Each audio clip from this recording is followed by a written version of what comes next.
Hi guys, welcome nga pala sa napakasimple kong daily vlog. Ngayon naghahanda nga pala kami ng mga paninda namin manok. Katay na rin yan, kaya hindi na mahihirapan ang bibili. Igagala namin yan para ialok sa mga may gusto, kaya halika samahan nyo ako.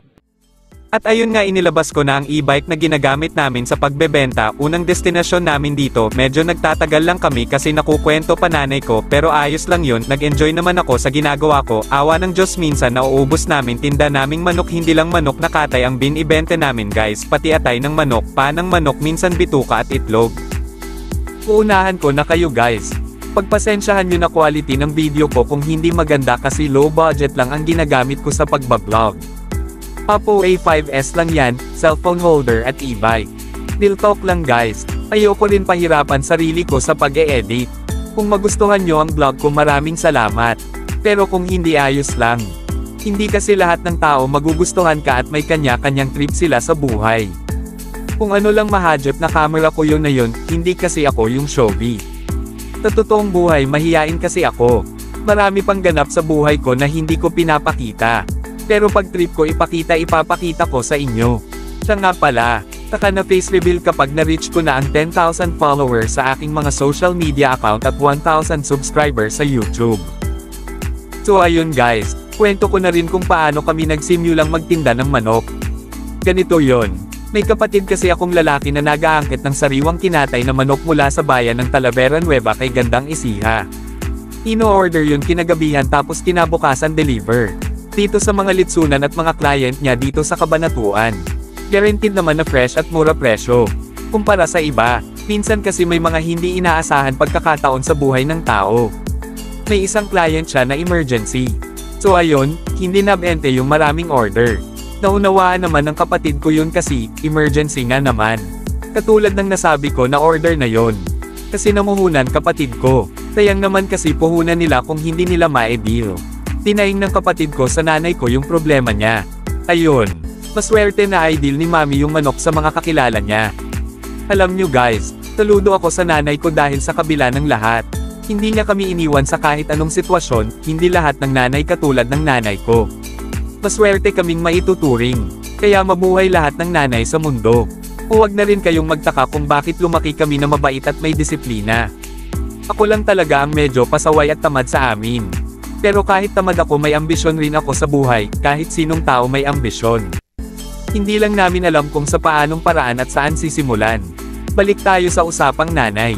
Kaya dapat mahalin natin ang ating mga magulang, sila din tutulong sa atin sa oras na may problema tayo. Hanggang sa naging daily na yung routine namin ni mami na magbenta ng manok. Kagaya ng nasabi ko kanina, hindi lang manok na katay binibenta namin, pati atay ng manok, paan ng manok, isaw pati itlog meron kami. Hindi ko lang naipakita sa ngayon, baka sa mga susunod kong vlog ipapakita ko sa inyo. Akalain mo yun aksidente lang ang lahat. Nakakatuwa lang isipin na, wala pang isang taon o higit kalahating taon na ginagawa namin ito. Ngayon guys, hindi sa pagyayabang pero nakabili na kami ng second hand na motor na may sidecar.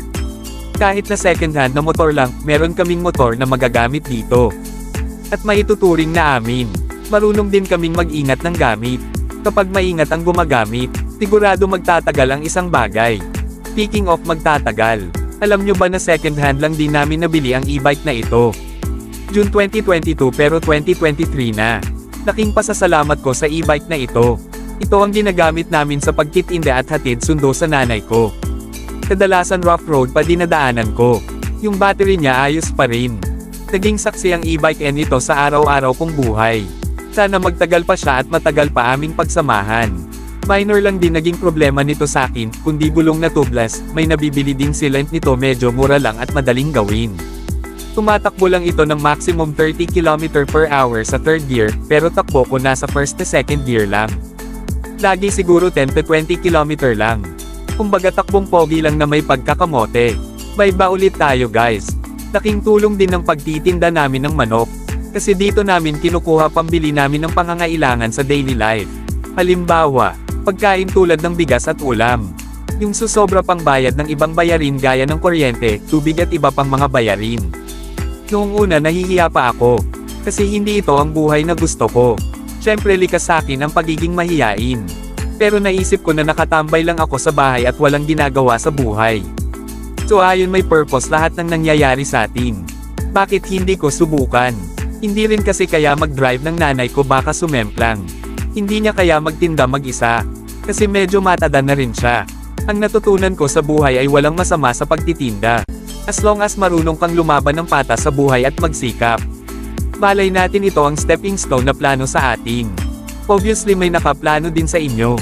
Basta magsumikap at may biyaya at grasyang dadating sa atin. Magpatuloy lang at lumaban sa buhay. So ayon, kakapanood ko ng motivational speaker kung ano-ano na nasasabi ko. 3 lang din kasi kami sa bahay. Ako, nanay ko at pamangkin ko. Dati marami kami. May kanya-kanyang buhay na rin kasi mga nakakatanda kong kapatid. Ako rin pinakabata kaya ako kasama ng nanay ko palagi. Hindi rin kami pinapabayaan ng mga kapatid ko. Kaya maganda rin na malaki ang pamilya nyo. Siyempre masaya ang pamilyang marami. Tatagal. Ngayon ko lang naisip na e-vlog ito. Kaya sana naman mga minamahal kong viewers kung sino ka man na nandyan, follow mo naman ako sa aking Facebook page at YouTube channel. Sige na please. Kahit sino kasi sa panahon ngayon may social media account na kaya makisabay tayo doon sa uso, malay mo doon tayo sumikat at mag-grow, diba? Siya nga pala, may mga araw talaga na nakakaubos kami ng tinda, may araw talaga na hindi sasang-ayon sa atin ang pagkakataon kasi hindi lahat ng pagkakataon yung ang hanap ng tao, understood na iba-iba ang kailangan ng tao kaya minsan, hindi lang pala minsan, kundi madalas, nagpapautang kami, ganoon kami kabait sa mga customer namin, customers always right, ika nga nila, pwede rin weekly bayad basta marunong magbayad, hindi rin ganoon ka-istrikto nanay ko sa paniningil kahit nagsabi ng specific date kung hindi makabayad sa ganoon araw, ayos lang mauunawaan namin, well ganoon talaga business, hindi sa pilitan at dapat unawain din natin sitwasyon ng mga tao. Dito nga pala yung bilihan namin ng cat food. Tagawi dito, pilihan din ng gas na unleaded at premium yan.